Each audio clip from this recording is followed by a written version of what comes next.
दोस्तों financial year 24 के result की श्रृंखला शुरू हो चुकी है और हमने कई रिजल्ट आप लोगों के साथ शेयर भी किए। आइए दोस्तों अब तक देखे रिजल्ट का रुख किस ओर है। दोस्तों सबसे पहले हमने टीसीएस के एनुअल रिजल्ट देखे और वहां पे अभी भी एम्प्लॉय की संख्या कंटिन्यू डिक्लाइन मोड पे है।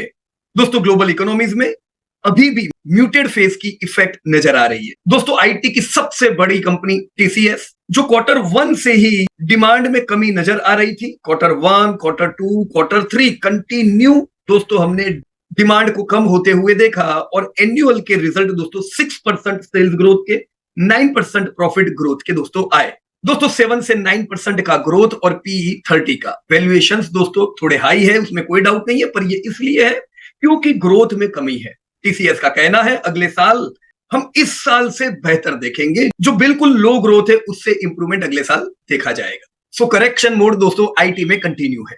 दोस्तों मैं आप लोगों से रिक्वेस्ट करूंगा कि आप लोग fair valuations, buying levels, targets, ये सारी चीजें ऑलरेडी अपडेट कर दी है, आप देख लीजिएगा। दोस्तों सेकंड रिजल्ट हम लोगों ने आपके साथ जनरल इंश्योरेंस की लार्जेस्ट कंपनी आईसीसी लोम्बार्ड के शेयर किए।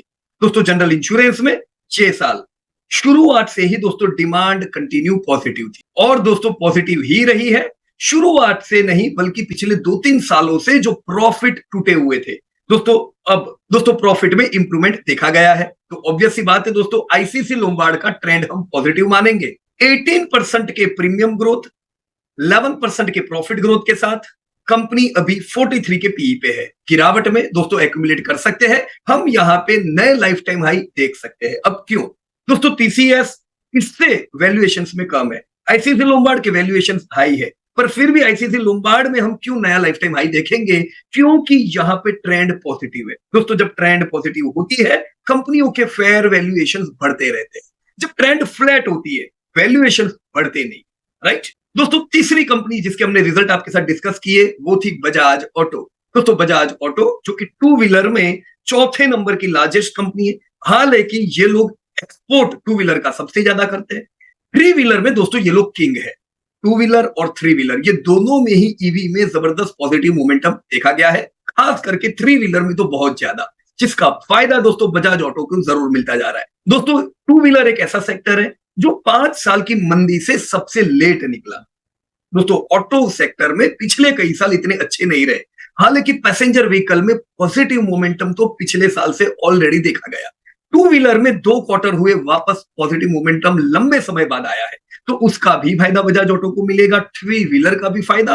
अभी इंटरनेशनल हाल बुरे है, एक्सपोर्ट दोस्तों टूटा हुआ है। आने वाले समय में जब एक्सपोर्ट सुधरेगा वो भी फायदे कंटिन्यू मिलेंगे। तो बजाज ऑटो में ट्रेंड ऑलरेडी पॉजिटिव था और पॉजिटिव है, जिसके कारण आपने ऑलरेडी जबरदस्त तेजी बजाज ऑटो में देखी है।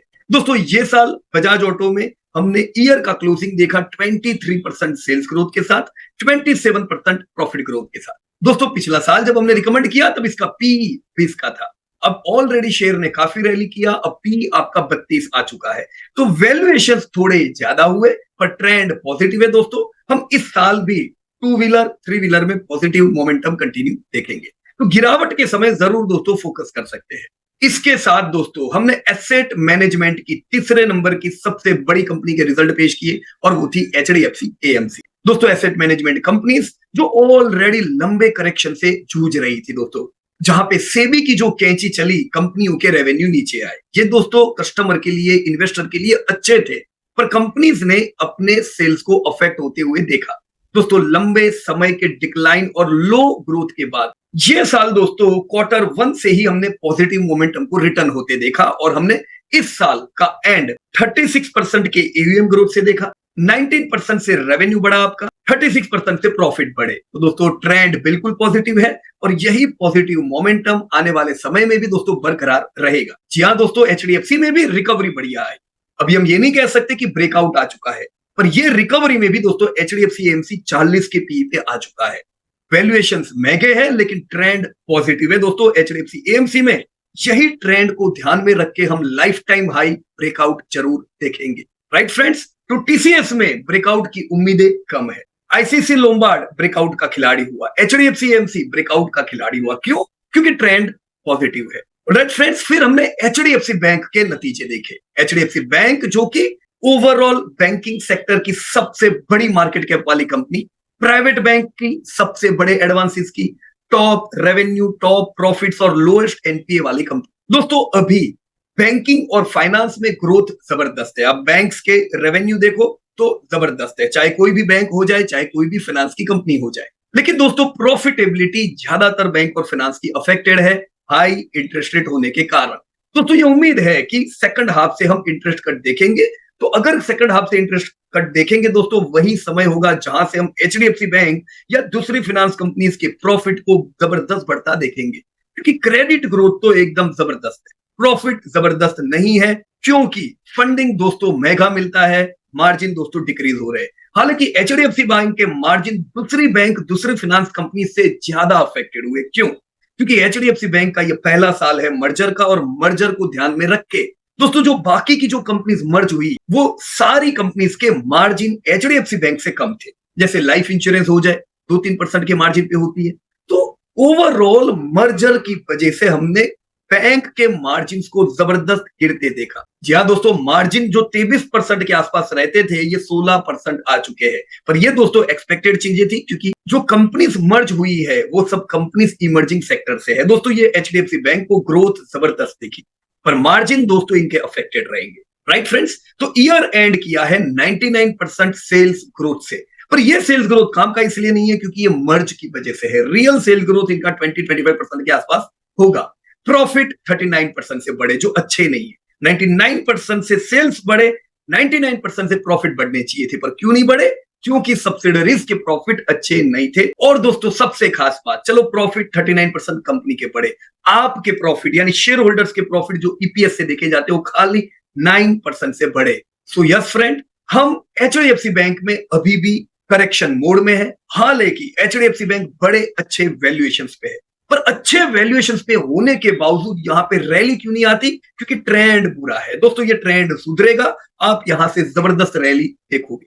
कब सुधरने की उम्मीद कर सकते हैं दोस्तों? सेकंड हाफ से डेफिनेटली दोस्तों अच्छे वैल्यूएशंस के कारण एक्यूमुलेट कर सकते हैं, पर इमीडिएट बेस पे आप रैली उम्मीद करोगे तो उम्मीदें गलत हो जाएगी।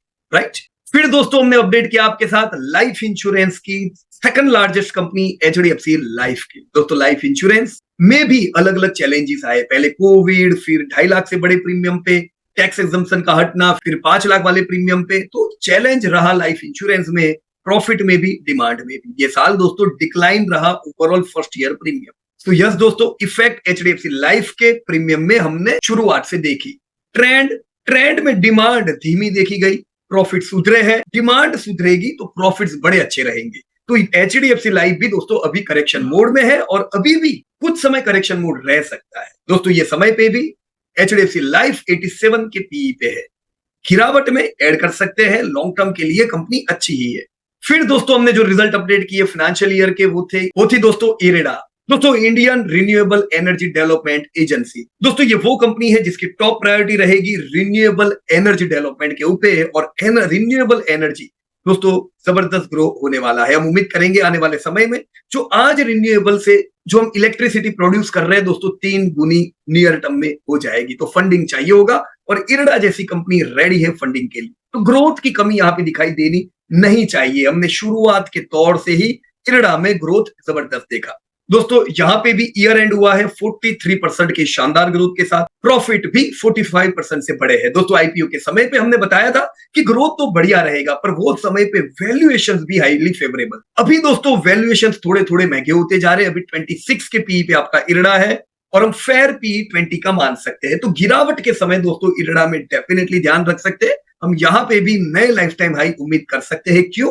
Because trend is positive. Alright friends, तो ये थे कुछ रिजल्ट जो फाइनेंशियल 24 की सीरीज में दोस्तों हम लोगों ने आपके साथ शेयर किए हैं। इन कोई भी रिजल्ट को टिप्स के तौर पे न लीजिएगा दोस्तों, बिजनेस समझिएगा, कंपनीज के वैल्यूएशन समझिएगा, और खुद के हिसाब से इन्वेस्ट कीजिएगा। We are not tip provider. Alright friends, इसी प्रकार से दोस्तों अभी तो फाइनेंशियल 24 के रिजल्ट की श्रृंखला शुरू हुई है।